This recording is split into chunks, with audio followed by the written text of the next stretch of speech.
তাহলে চলুন আমরা কথা না বাড়িয়ে শুরু করি।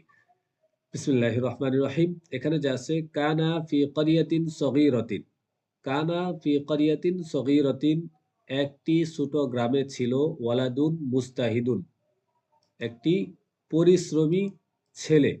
আমি যদি আপনাদেরকে আরেকটু জুম করে দেখাই, এখানে আছে কানা ফি ক্বরিয়াতিন সগীরাতিন, একটি ছোট গ্রামে ছিল ওয়ালাদুন মুস্তাহিদুন, একটি পরিশ্রমী ছেলে। তাহলে এখানে সর্বপ্রথম কানা এটা তারকিবে কি হয়েছে? এখানে যে কানাটা আছে, কানাটা হলো ফেলে নাকেস। আমরা সকলে জানি ফেলে নাকেস 13টি অথবা 17টি। কানা, সর, আসবাহা, আমসা, আদহা, জল্লা, বাদা, রহা।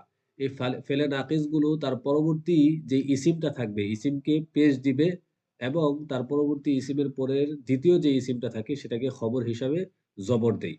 এখানে ফি করিয়াতিন ফেলে নাকিস এর খবর। সুতরাং এখানে এটা হালতে রফিতে আছে। ফি করিয়াতিন সগীরাতিন পুরো বাক্যটা হালতে রফিতে আছে। তারপরেও কেন এখানে পেশ হলো না, এটা আমাদের এখন প্রশ্ন। এখানে পেশ না হওয়ার কারণ হলো ফি এটা হলো হরফে জ্বর। আর আমরা সকলে জানি হরফে জ্বর হলো মাবনি, অর্থাৎ হরফে জ্বরের মধ্যে কোনো পরিবর্তন হয় না। এজন্য এখানে ফি